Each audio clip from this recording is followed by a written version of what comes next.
Assalamualaikum, Tabi pun. Bertemu lagi dengan saya, Irwan SP Channel. Para kopista dan para pemirsa sekalian, sekarang saya lagi berada di Puslit Koka, Pusat Penelitian Kopi dan Kakao, tepatnya di Jember, Jawa Timur. Selama 4 hari kami berada di sini untuk mempelajari tata kelola dan perawatan dari tanaman kopi.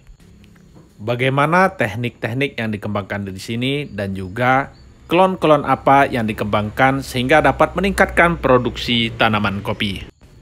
Setelah mendapatkan pelajaran mengenai teori di ruangan, kami pun menuju ke lapangan. Mari kita ikuti penjelasan dari staf Puslit Koka di lapangan. Penaung. Nah, penaung yang kami pakai seperti yang Bapak lihat, kami biasanya umum menggunakan lamtoro atau kita menggunakan Ramayana atau Krete. Kami menyebutnya Ramayana atau Krete. Nah, itu disesuaikan dengan lingkungan tanam. Nah, kalau kami cenderung di sini mengembangkan lamtoro karena tujuannya adalah integrasi dengan ternak. Jadi di daun ranting lamtoro kita gunakan sebagai pakan ternak. Nah, di kebun kami yang lain di kebun percobaan Sumber Hasil di Malang, kami menggunakan Ramayana atau dengan itu kurang lebih 20 kilo per tahun. Itu bisa stabil per batang per tahun, per pohon per pohon per tahun, kurang lebih 20 kilo untuk pupuk organik. Kami menyebutnya organik. Jadi dikembalikan lagi adanya apa di sana. Nah, kasusnya kami misalkan kami kemarin ke lokasi Kayu Aro, Pak. Kami merekomendasikan pupuk organik. Yang kami rekomkan adalah pupuk kambing atau pupuk sapi atau kerbau. Ternyata di sana tidak ada. Katanya adanya adalah pupuk kandang ayam. Nah, itu dikembalikan lagi ke ketersediaan di setempat. Masuk ke penanaman, Pak. Penanaman dilakukan setahun setelahnya, kemudian ke usia kurang lebih kami mengacu biasanya tanaman kopi itu kan memasuki usia 3 tahun. Nah, cuman sekarang dugaan kami artinya 3 tahun sudah mulai belajar berbuah. Kurang lebih 1,5 sampai 2 tahun, terutama klon Sintaro, Pak, yang kemarin kami sampaikan, Sintaro 1, 2, 3 dan Seansan itu, alhamdulillah belum genap 2 tahun itu sudah belajar berbuah, Pak, di klon Sintaro. Ya mungkin kembali ke genetik ya kalau itu ya. Nah, biasanya kami memasuki ke TBM kedua, artinya tahun kedua, kami mulai melakukan pangkas bentuk, Pak. Nah, kami di sini menerapkan pangkas bentuk 2 etape. Etape 1 menghadap ke utara, etape 2 menghadap ke selatan atau sebaliknya.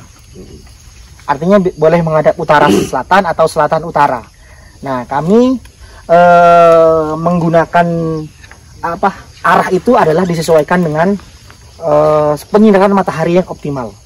Nah, ada yang beranggapan timur ke barat, cuman maaf, timur etape pertama ke timur, kemudian etape kedua ke barat. Nah, tapi cenderung yang lebih optimal adalah utara selatan atau selatan utara. Jadi ketika selatan utara matahari melintasi, Pak. Jadi dianggapnya optimal. Nah, kemudian setelah dilakukan pangkas bentuk etape pertama itu setinggi, kalau mau mengacu ke umur kurang lebih kami di tahun kedua. Tapi kalau mau mengacu ke tinggi itu kurang lebih 120. 120 cm. Bentuk etape pertama menghadap ke utara. Kita samakan persepsi menghadap ke utara dulu. 1 jengkal kita potong, 1 jengkal yang menghadap ke utara. Kemudian berapa yang dipelihara yang menghadap ke utara, kita upayakan ada 3 cabang dulu, Pak. 3 cabang yang menghadap ke utara. Yang menghadap atau yang mengarah. Jadi tidak selalu harus menghadap ke utara. Menghadap atau yang mengarah. Kemudian cabang yang berlawanan, yang menghadap atau yang mengarah ke selatan kita buang. Jadi misalkan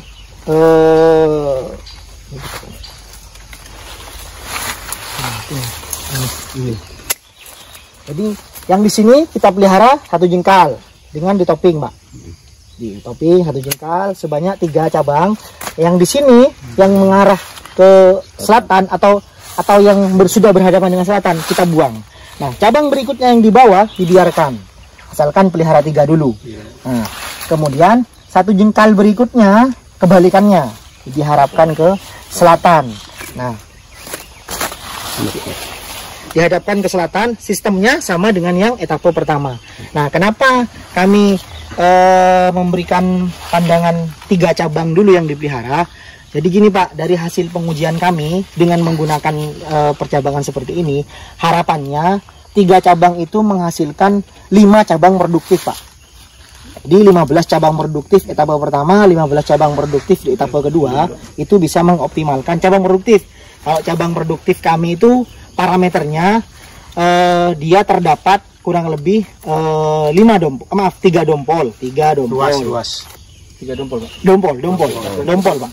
Dompol terdapat. Kalau di kita ruas ya. Oh iya, boleh lah. Lokal lah Pak ya. Jadi terdapat 3 dompol, kemudian minimal Pak. Bukan hanya konstan. Jadi minimal 3 dompol, kemudian per dompolnya lebih dari 5 minimal. Nah, saya kira Bapak kan sudah lebih paham demikian. Nah, kemudian selama proses ini, proses pemeliharaan di setiap cabang di setiap cabang primer etape itu jarak 1 jengkal tidak diperkenankan ada wiwilan Pak. Jadi seperti ini. Nah, seperti ini harusnya dibuang 1 jengkal ini tidak diperkenankan ada wiwilan. Nah, jadi selama proses produksi, nah kalau di sini terus terang Pak, mungkin Bapak lihat apakah ini sudah sesuai. Terus terang salah satu kelemahan dari pangkas bentuk etape ini adalah memang skill tenaga kerja. Nah, itu dikembalikan lagi terkadang kita yang tidak bisa kita dampingi optimal adalah rotasi tenaga kerja Pak.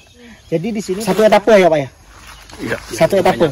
Payung. Kebanyakan payung. Iya. Sambung ranting, sambung tak N ya. Iya.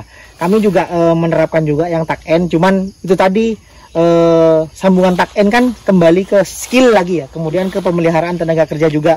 Kalau kelewat terkadang bisa kena pangkas, atau misalkan ternyata kelemahan kami gini Pak, menggunakan tak N itu biasanya kalau sudah waktunya wiwil, jadi tumbuh nih, misalkan kita nyambung di sisi sini, nah tumbuh terubusan di sini. Kadang kelemahan kita tenaga kerja keliru wiwil, keliru pangkas. Nah, itu tadi. Tapi bisa diterapkan.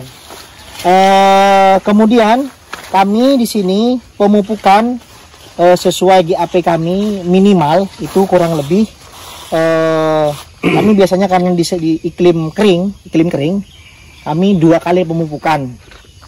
Kan di sini tidak sama dengan di tempat Bapak. Kalau di sini kan satu panen kopi kan setahun sekali.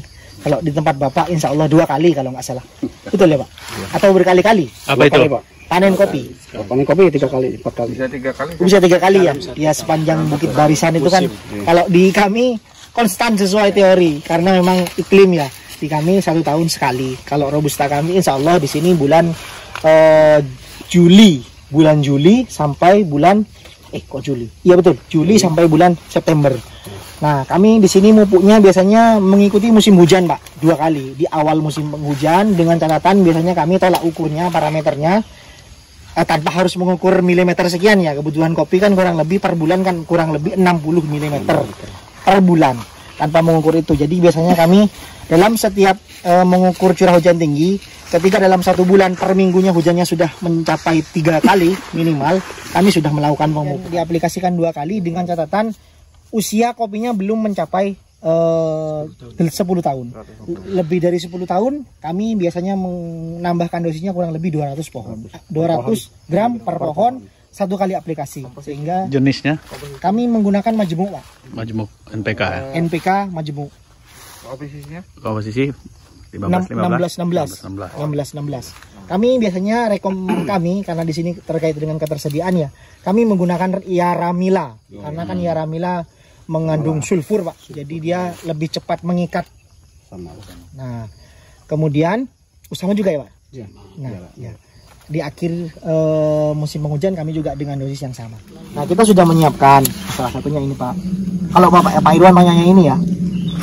Ya. Ini kan sudah mencapai B3. B2. B3, Pak. Mana? Yang ini. Mana B3? Ya, ini. Bukan.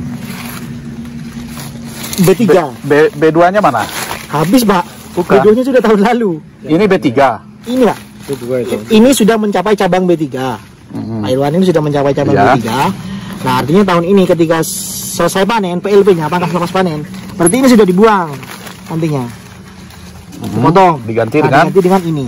itu. Ya. Ini cabang raja di sistem GAP ini kok malah dibuang? Kalau di kami, cabang kipas itu cenderung ini Pak, pembuahnya itu tidak sama dengan cabang yang normal ya. Kami menganggap ini abnormal ya. Jadi pembuahannya itu sangat sedikit. Jadi daripada fokusnya ke pembuahan ini, masih mending ke cabang yang normal. Karena kami menganggap ini cabang abnormal. Kalau di Bapak bagaimana? Kita kebalikannya. Gimana Pak? Kita target justru yang ini. Cabang kipas. Kalau begitu, bagaimana Bapak mengelolanya? Apakah dibiarkan aja? Karena alasannya dulu, ini buahnya lebih banyak daripada yang cabang tunggal. Iya, kalau di kami ya. Kalau yang Bapak bagaimana? Ini lebih banyak. Justru ini lebih banyak. Iya, daripada yang di cabang tunggal. Pengelolaannya bagaimana? Maksudnya gini, ini kan cenderung akan menutup kan? Cenderung akan menutup ke cabang yang di bawahnya kan? Kami pengelolaannya Bapak bagaimana? jadi di ini aja, di persepsi bahwa kami mencari buah bukan mencari matahari. Itu inti pertamanya. Oke. Ya, cari produksinya. Oke. Bukan cari kebagusan atau ke idealnya suatu lingkungan kopi. Oke. Nah, jadi di kami seperti ini sangat dipelihara. Apalagi ini dekat sekali dengan batang ini. Iya. Tapi yang mengarah Tapi ke sini saya belum memperoleh ini Pak. Pengelolaannya bagaimana? Ketika di Lampung Barat dengan sistem sambung samping, kita akan direpotkan dengan tunas atau wiwilan. Ya. Betul. Nah, sekarang Lampung Barat sudah mulai beralih ke tunas raja. Oke. Kenapa? Dengan tunas raja itu kita tidak akan disibukkan dengan wiwilan. Iya. Oke. Dan masuk ini salah satunya. ranting ini selalu berpasang-pasangan. Oke Pak. Cukup dengan 4 pasang, dengan kita mengurus 3 ranting ini. Sama dengan 20. 4 pasang, 1, 2. Enggak, ini pasang, ini satu. Oh, 2 pasang. 2, 3, 4 dengan yang sini misalnya kan cukup pasang. Ini berarti 8 ranting. Dengan estimasi berapa? Estimasi. Estimasi ini 8. Tetap ini kita berpatokan 8 dompol. Jadi kita sekarang karena jadi tidak ada, mohon maaf saya potong, tidak ada keluar dari prinsip asal dia tidak menutupi yang di bawahnya. Artinya diusahakan. Tapi kami mengutamakan buah itu. Iya, maksudnya prinsip dia tidak artinya menutupi cahaya yang di bawahnya. Oke. Itu dikesampingkan gitu maksudnya. Enggak diusahakan, Pak. Caranya gimana? Justru di wiwilan ini kita memilih mana yang kita akan pelihara. Iya, sama. Utara selatannya kami perhitungkan. Oke. lebih mudah itu. Lebih mudah. Ini daripada gini. Saya jelaskan biar agak mudah ya. Ini gini ya. Ya. Kalau yang sini buang ya. Kalau yang balik-balik Betul, cabang balik sepakat dibuang. Nah, kalau tadi pelihara yang tunas produksi tunggal, kita akan banyak wiwilan kita. Oke. Tapi kalau ini kan dalam satu tunas raja mengeluarkan berapa sirip nih? Ya, berapa Kita cabang? taruh target 2 aja ya. Ya. 2 aja berarti ada 4. 4 kita melihara 5 ini aja. Sudah berapa? 20 ranting. 20 Nah, ranting. gitu. Jadi kita nggak terlalu banyak. Enggak kayak gini, malah ini yang nutup nih. Ini kan nutup nih. Banyak nih. Nih, berarti 1. Ini anggap aja nih. 1, 2, Kebalikan. 3, 4, 5, 6. Oke. Kan lebih mudah manajemennya. Ini kan raja nih, dibilang raja sama Iya. raja. Nah, ini yang ini dibuang. Jadi tidak ada istilah menutupi. Ya, ini dibuang. Ini dibuang. Kalau yang di sini kan yang ini pelihara. Yang dikelola kan yang ini cabang kipas. Kami menyebut cabang kipas. Iya. Kalau yang di sana yang ini yang dipelihara, ini yang dibuang. Kalau di sini ini yang dipelihara, ini yang dibuang kan? Iya, betul. Nah, jadi nggak ada istilah menutup yang ini.